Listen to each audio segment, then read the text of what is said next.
अस्सलाम वालेकुम, बिस्मिल्लाहिर्रहमानिर्रहीम। मीसाराना का सलाम कबूल कीजिएगा और इसाराना यूट्यूब चैनल, फेसबुक पेज पे आपको खुशामदीद कहता हूँ। गुड मॉर्निंग, सुबह का सलाम। सुबह जो सलाम गुड, मैं पता नहीं इस टाइम ज़रा आज नींदरे थोड़े जो हुए हैं तो शायद मैं लफ्ज़ उस तरह ना कह पाऊँ, लेकिन अल्लाह ताला आप पे हमेशा अपनी रहमतों की बारिश रखे। अल्लाह ताला आपकी मुश्किलात को आसान करे, सेहत दे, तंदुरुस्ती दे, बीमारियों से शफ़ा दे और अल्लाह ताला आपकी हर मुश्किल में आपका हामी और नासिर हो। आज सोमवार है, 24 अगस्त है, 10 रबीउल अव्वल है और 8 भादो है। आज के दिन वैसे तो सुप्रीम कोर्ट में बड़ा एक अहम तरीन दिन है और इस हफ्ते टून सेट हो जाएगी कि पाकिस्तान किस तरफ जा रहा है और पाकिस्तान का फ्यूचर क्या बनने जा रहा है। ये हफ्ते में बहुत सारी चीज़ें सेट होंगी। लाहौर में एक बहुत बड़ी बैठक हुई और उसमें शरीफ बरादरान इकट्ठे हुए और उन्होंने इस बैठक के अंदर बज़ाहिर ख़बर तो ये है कि जी उन्होंने वज़ीर आज़म आज़ाद कश्मीर के नाम पर मुशावरत की, लेकिन कहने वाले ये कहते हैं कि शहबाज शरीफ ने नवाज शरीफ साहब को क्लियरली कुछ मैसेज दे दिए हैं और उन्होंने कहा कि भाईजान काम में जेते काम मुझे। ये क्या मैसेज है, क्या मुस्तकबिल नून लीग का बनने जा रहा है और शहबाज शरीफ साहब ने ऐसा क्या मैसेज नवाज शरीफ साहब को दिया है, क्या खौफ शरीफ ख़ानदान के अंदर एकदम पैदा हो गया है। मैं पल्ले नहीं कह रहा, अभी आपको मैं बताऊंगा कि ये खौफ किस सतह का खौफ इमरान खान के नाम का हुआ है। इतना मुझे ऐसा लगता है किसी ने इमरान खान को हॉस्पिटल मुंतकिल करना था या नहीं करना था, लेकिन इमरान खान के नाम पे इतना खौफ फैला दिया कि बहुत सारे लोग जो अपने आप को बड़े सूरमा बनते थे ना, जो शेर बनते सन, वो बिल्ली की तरह मियाँ मियाँ करते फिर रहे हैं। दूसरी इंपॉर्टेंट चीज़ ये है कि ये जो सिस्टम के मुतालिक कहा जा रहा है कि बस ये सिस्टम ख़त्म हो गया, इस सिस्टम का सबसे पहला विक्टिम कौन होगा, गर्दन किसकी कटेगी और ये सिस्टम का आगाज़ कहाँ से होगा, ये मैं आपको आज के व्लॉग में मेरा इम्पोर्टेंट दूसरा टॉपिक होगा। तीसरा ये कि जो मौलाना फजलुर रहमान साहब हैं, ये अचानक इतनी स्ट्रेट फायरिंग दोबारा शुरू कर दी। पहले उन्होंने इस्टेब्लिशमेंट पे बहुत फायरिंग की, बल्कि नाम लेके की, फील्ड मार्शल साहब का नाम भी लेके की।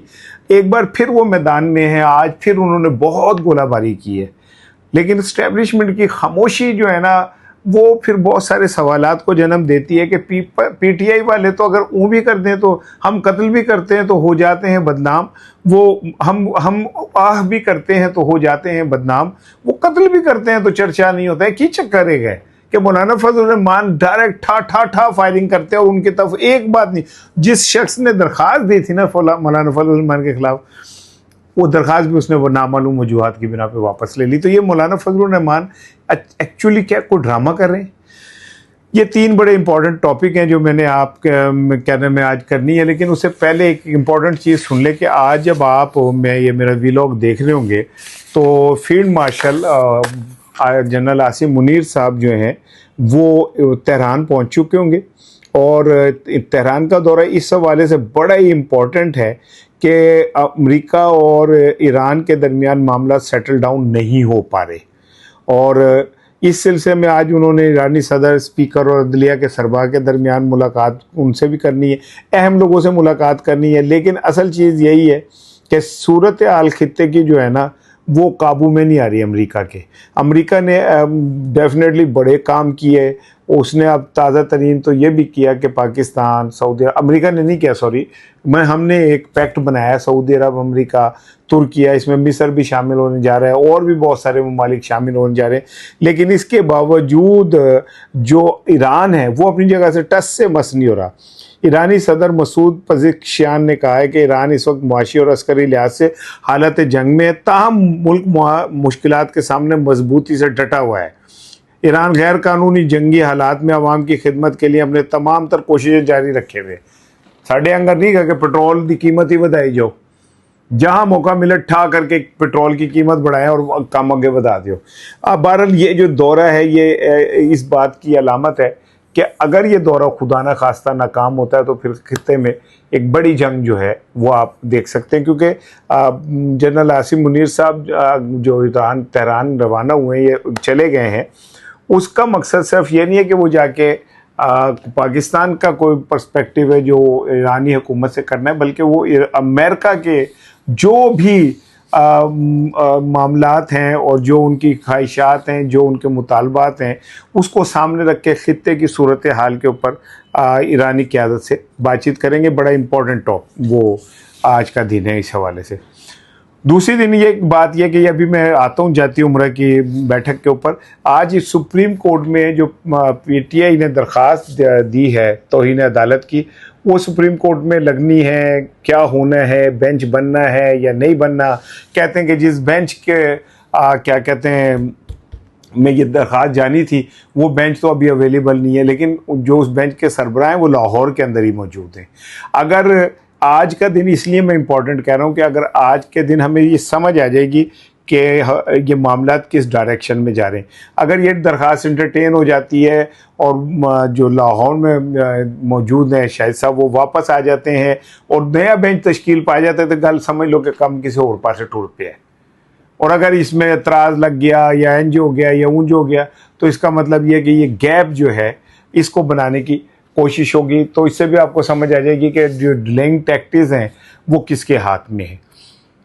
आज पीटीआई ने अपने तमाम एमपीएस एमएनएस को कहा है कि ये सुप्रीम कोर्ट पहुँचें ताकि वहाँ पे जाके एक हम ये सुप्रीम कोर्ट को बताएं कि इमरान खान की इस दरख्वास्त के पीछे खाली इमरान खान की बहनें नहीं खड़ी, बल्कि पाकिस्तान का पूरा पाकिस्तान की जो क़यादत है वो खड़ी है, क्योंकि इन लोगों को ये कहा जाता है ये फार्म 45 के जो है अरकान असम्बली। अब आ जाए जी सबसे अहम खबर की तरफ।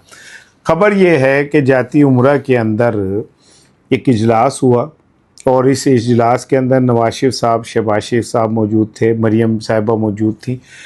इजलास में शहबाज शरीफ साहब ने नवाज शरीफ साहब को आने वाले हालात के मुतालिक चेतावनियाँ पेश की। उन्हें बताया कि होन की चल रहा है, साढ़े न हाथ की हो सकता है। और ये मेरा तजिया है, मेरे पास खबर नहीं है कि उन्होंने कहा कि पायन कम हो गया जी और उल्टी गिनती तेज़ हो गई है, और लिहाजा फिर उन्होंने इस्टेब्लिशमेंट के और नून लीग के दरमियान, इस्टेब्लिशमेंट और नवाज शरीफ के दरमियान या मरियम के दरमियान, मरियम साहिबा के दरमियान जो मामला बिगड़ते हुए सूरत हाल है उसके हवाले से डेफिनेटली उन्होंने गुफ्तगू की होगी। उन्हें बताया होगा कि हालात हमारे अब वो वाले नहीं रहे, हमारे हाथ से हालात निकल रहे हैं। अब आपको मैं बताऊं कि मंसूर अली खान साहब एक बड़े सीनियर जर्नलिस्ट हैं और एंकर हैं। उन्होंने अपने जो एक वीलॉग है उसमें उन्होंने कहा कि जब इमरान खान साहब को शिफा के मुंतकली का ऑर्डर आया तो मुझसे नून लीग के लाहौर, इस्लामाबाद की क़यादत और बड़े बड़े सीनियर रहनुमाओं ने क्या कहते हैं रब्ता किया और उनका जी हो ही रहा है। उनके लिए भी एक बम फट गया था। कहते हैं कि पिंडी से उन्होंने रब्ता किया तो पिंडी वालों ने भी कहा कि घबराने वाली कोई गल नहीं की, लेकिन खौफ का आलम यह था कि वो लोग ये नून लीग वाले, नून लीग क्या बस सीधा सीधा नवाज शरीफ और मरियम साहिबा ये समझ नहीं थी कि उनके साथ बहुत बड़ा हाथ हो गया। आपको याद होगा सेनेटर नासिर भट्ट ने कहा कि नवाज शरीफ के खिलाफ एक बार फिर साजिश हो गई है। इस बात को समझ लें कि वो नवाज शरीफ साहब के घर का हिस्सा हैं। ये वो आदमी हैं जिन्होंने अब जजेस के खिलाफ वीडियोस और ये वो में अपना किरदार अदा किया था। अगर वो ये कह रहे हैं तो इससे आपको बात समझ आनी चाहिए कि ये फीलिंग खाली नासिर भट्ट साहब की नहीं थी, ये शरीफ फैमिली की फीलिंग थी। और शरीफ फैमिली की फीलिंग के बाद उन्होंने हर दरवाज़ा खटखटाया कि ये हुआ क्या है। मंसूर अली खान कहते हैं कि पिंडी वालों से उन्होंने बार बार रब्ता किया और पिंडी वालों ने भी उन्हें ये कहा कि जी आप घबराएं ना, कोई ऐसी बात नहीं है। पिंडी वालों को आप समझते हैं कि पिंडी वालों से क्या मुराद है? इस्टेब्लिशमेंट से बार बार इस्तफसार किया गया कि ये हमारे लिए ख़तरे की घंटी तो नहीं है। मंसूर अली खान क्या, जितने बाखबर लोग हैं उन्होंने रब्ता किया और करने के बाद पूछा कि क्या हुआ। वो 24 घंटे जो थे नून लीग के लिए एक क़यामत थी जिससे वो गुजरे। उसके बाद जब सारी जगह से उन्हें ये सिग्नल मिला कि नहीं तुसी घबराओ ना, तो मियाँ साहब एहतियातन घबरा तो गए थे और उन्हें ये नज़र आ रहा था कि अगर इमरान खान शिफ्ट हो जाता है तो आधी गेम तो इमरान खान जीत गया। दूसरे नंबर पे ये है कि जो पीटीआई की मोराल है वो कहीं से कहीं पहुंच जाएगा। अब आपको मैं आज बताऊं कि आज सुहेल अफरीदी बुनेर गए। बुनेर के ये विजुअल भी आप देख रहे हैं कि कितनी बड़ी तादाद में लोग वहाँ इकट्ठे थे। ये ध्यान में रखें कि वो पंजाब नहीं है जो 12 करोड़ का सूबा है, ये केपी है, और जहाँ के जो कस्बात, देहात, तहसीलें, टाउन शाउन हैं वो इतने पॉपुलेटेड नहीं है जितने पंजाब के होते हैं। कहते एक बंदा भी तार नूं देखने लगे थे, पीछे 20 बंदे वैसे ही देख रहे होते तार को कि क्या हुआ। आखिर वो एक दूसरे से पूछते क्या हुआ, कहते जी यह खड़ा है सी। वो बंदे से पूछते जी भाई खड़े थे क्या देख रहे थे, वो कहता जी मैं तो किसी का वेट कर रहा था, मैं भी तक करने था। वो वाला नहीं है। आप इन विजुअल से अंदाज़ा लगाएं कि कितनी बड़ी तादाद में लोग निकले हुए और कितने चार्ज हैं ये लोग सारे। उनका ये कहना है कि इमरान खान के हॉस्पिटल मुंतकली के अंदर नवाज शरीफ और मरियम ने जो है अपना किरदार अदा किया, अपनी नफरत का मुजाहरा किया, और मरियम और नवाज शरीफ दोनों अड़ गए कि जी हमने वहाँ शिफ्ट नहीं होने देना, जिसकी वजह से इन्हें पिम्स ले जाना पड़ा। हुन जिहड़ी गल उन्होंने की उन्होंने गले कित्थे पेगी, हुन बाद की गल है। लेकिन आज शहबाज शरीफ साहब ने एक साफ सुथरा पैगाम नवाज शरीफ साहब को दे दिया है। अब वक्त है, देखें कि कितने वक्त में ये सारा कुछ ख़त्म होता है, उससे पहले आप कुछ कर सकते हैं तो कर लें। अब मेरा ख्याल है कि जब ये तय हो जाता है, दिल का जाना ठहर जाता है, तो फिर कोई डॉक्टर लगा लें, वेंटिलेटर लगा लें, मसनूई ऑक्सीजन दे दें, उससे कोई फ़र्क नहीं पड़ रहा होता। कि जो सिस्टम के हवाले से मैं मुसलसल आपको कह रहा हूँ कि इसकी गिनती गिनी जा चुकी है, और एक कानून साजियाँ इस तरह की हो रही हैं, होंगी, होने जा रही हैं, जिसके बाद इस पार्लियामेंट का और इसका कोई जवाब बाकी नहीं रहेगा। इसका अंदाज़ा आप मौलाना फजल रहमान की आज की गुफ्तगू से लगा लें। वो कहते हैं कि जी ये जो सूबों का नया बन रहा है, उसका मकसद ये नहीं है कि अवामी क़यादत जो है वो सामने आए, वो किसी और के लिए बनाए जा रहे हैं। अब वो किसी और को आप समझ सकते हैं कि वो क्या कहना चाह रहे हैं, कि किसी और से उनकी क्या मुराद है। लेकिन मौलाना फजल रहमान ने आज बराह रास्त बहुत खौफनाक किस्म की गुफ्तगू की, मैं तो वो दोहराना भी नहीं चाहता, क्योंकि मौलाना फजल रहमान की तरफ किसी ने आँख चुक के नहीं देखना। वहाँ कोई पीटीआई वाला अगर इस तरह की कहे तो ये अंकस गले फाड़ फाड़ के उन्हें वतन दुश्मन करार दे दें, रियासत पे हमला करार दे दें और क्या। लेकिन अगर मौलाना फजल रहमान हमारे ऑफिसर्स का नाम लेके, हमारी फोर्सेस का नाम लेके जो कुछ भी कहें, अगर वो कहें तो उनकी शायद कोई पूछगछ कोई नहीं, सुनवाई कोई नहीं, वो उन्होंने साथ खून माफ ने। अच्छा, मौलाना क्यों बाहर आए हैं? क्योंकि ये ऐसा लगता है कि सियासतदानों को इस बात का इदराक हो चुका है कि ये सिस्टम उनके हाथ से निकल जाना और सियासतदानों के हाथ में ही कख नहीं रहना। मैं आपको जो तरीके से बात बताना चाह रहा हूं कि ये सिस्टम अगर लपेटा गया तो फिर कोई ऐसा सिस्टम नहीं आना जिसको आप ये कहें कि वो बड़ा डेमोक्रेटिक सिस्टम होगा। फिर उसे कुछ हो रही होएगा, कुछ और ही होगा। ये सिस्टम जो इस टाइम मौजूद है, ये ज़मीन है और ये सिस्टम यहाँ पे है, नवाज शबाशी से वगैरह, बहरहाल ये ज़मीन के इतने करीब है। लेकिन जो सिस्टम इनके बाद आएगा उसका इतना फ़र्क हो जाना है, इससे भी ऊपर मेरा हाथ है तो उतने नहीं जा रहे हैं। ये बात का इदराक इन तमाम सियासतदानों को, यही वजह है कि बिलावल भुट्टो भी रस्सी तुड़ाने की कोशिश कर रहे हैं, मौलाना फजल रहमान भी मैदान में आ रहे हैं कि साढ़े हाथ तीला भी नहीं रहना, पीटीआई ऑलरेडी मैदान में है, शहबाज शरीफ साहब नवाज शरीफ साहब को सारी चेतावनियाँ दे चुके हैं कि ऐसा होगा। और अब ये सिस्टम अगर बदलेगा तो सबसे पहली गर्दन, मेरी कैलकुलेशन है सर, ये मैं अपनी कैलकुलेशन, गर्दन कटेगी आसिफ अली जरदारी की इस सिस्टम के बदलने से। वो जब हट जाएंगे तो फिर ये बगैर सर वाला जो धड़ होगा, इसके ऊपर सर लग जाएगा, धड़ के अंदर अज़ा जो हैं आगे पीछे हो जाएंगे और ये एक वो मुकम्मल वो राजधानी। लेकिन ये कि सियासतदानों को इस बात का बखूबी अंदाज़ा हो चुका है कि गेम उनके हाथ से निकल रही है। अब सुहेल अफरीदी जिस तरह इनिंग खेल रहे हैं, जितनी तेज़ी के साथ इनिंग खेल रहे हैं, मैंने कल वो 27 सितंबर को 17 सितंबर कह दिया था, और जज्बातियत में वो जो जेल है उसका भी मैंने को थोड़ा सा शायद कुछ कह दिया था। तो वो मेरी जज्बातियत नहीं है, मैं भुलक्कड़ हूँ भाई, अल्लाह का शुक्र है, मैं भुलक्कड़ हूँ, मैं भूल जाता हूँ। तो वो कभी कभार कोई चीज़ें आगे पीछे हो जाती हैं तो तुसी एडा सीरियस ना लिया करो कि जी मैंने ये क्या कह दिया, मैं नहीं था यहाँ गल निकल गई सो निकल गई। अब आ जाइए जी एक बड़ी अहम खबर की तरफ। खबर ये है कि जो दुनिया के 22 कप्तान हैं क्रिकेट वर्ल्ड के, और 22 नाम वो जो बड़े कदावर हैं, छोटे मोटे नाम नहीं हैं, पहले वो नाम सुन लें आप। Michael Atherton, Alex Blackwell, Allan Border the great. मैं बड़ा फैन था, खब्बे हाथ से बैटिंग करता था, कुछ के अंदर बल्ला रख के, लेकिन क्या ड्राइव थी उस बंदे की, क्या पुल थी उसकी। अच्छा, माइक ब्रेले इंग्लैंड के कैप्टन थे, बड़े चिट्टे वाले, वो कहते हैं बड़ा जीरक कप्तान था। फिर Greg Chappell the great, Ian Chappell the great, दो ग्रेट ब्रदर्स। मैं समझता हूँ ऑस्ट्रेलियन क्रिकेट के जो लेजेंड्स में अगर नाम लिखा जाएगा तो ग्रेग चैपल और रायन चैपल का टॉप 5 में नाम होगा। ब्लेंडा क्लार्क, फिर Adam Gilchrist, Juno Adam Gilchrist, वो कितना बड़ा कीपर था और कितना बड़ा बैट्समैन था। फिर सुनील गावस्कर, लिटिल मास्टर सुनील गावस्कर, मैं बड़ा फ़ैन हूँ सुनील गावस्कर का। सुनील गावस्कर ने उस दौर में स्कोर किया जब ना हेलमेट होता था, ना चिन गार्ड होता था, ना थाई होता था, ना कुछ होता था, और वो Michael Clarke, Holding, Garner, Thomson, Lillee, उन लोगों को फेस करके स्कोर करता था सुनील गावस्कर। कपिल देव, एक आम से घर से उठा हुआ हीरो, और उसने इंडिया को वर्ल्ड कप जिताया, और वो कहता है जी मैं तेरे इमरान खान के नेड़े भी नहीं जा सकता वो लाइफ स्टाइल दे। वो मतलब कहना वो ये चाह रहा है कि हम उस दौर में जब हम बड़े बहुत हीरो थे, हम इमरान खान को आइडियलाइज करते थे कि यार ये बंदा कौन है, ठीक है ना जी। अच्छा, फिर उसका ली ग्रिमन, बड़ा अच्छे player.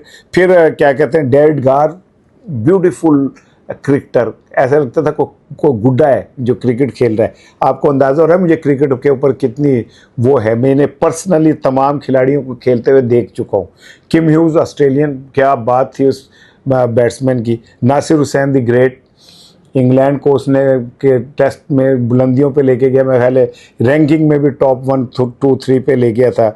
The Clive Lloyd, oh the big man क्लायोलाइट।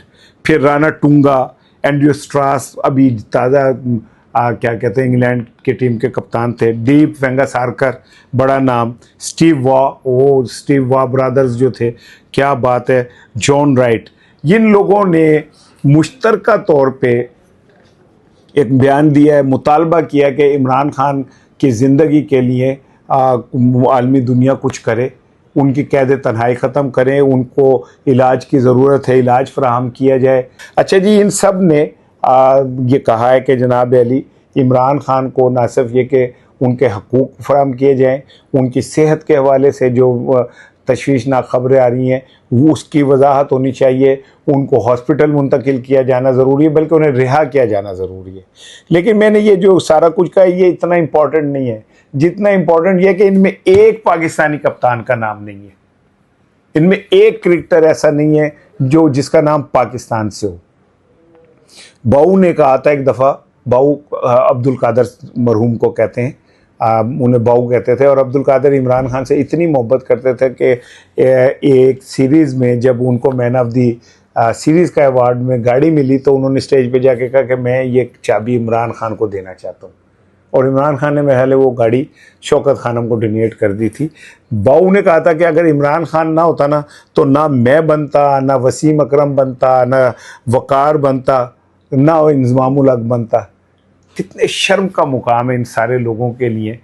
Ramiz राजा जिसे इमरान खान ने पीसीबी का चेयरमैन बना दिया, वसीम अकरम जिसको कहा जाता है कि जनाब इमरान खान ने वसीम अकरम को ये यहाँ से उठा के इस्लामपुरा से और मुजांग से और क्या कहते हैं दुनिया का अजीम ऑलराउंडर बना दिया।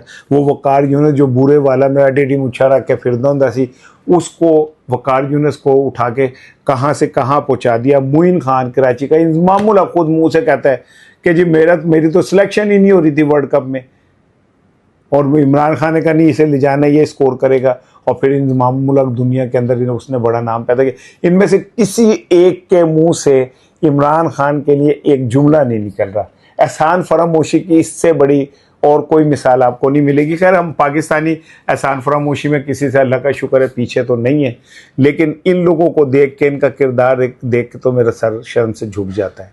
आपसे इंशाल्लाह बात होगी शाम को। अपना ख्याल रखिएगा। अल्लाह हाफिज़।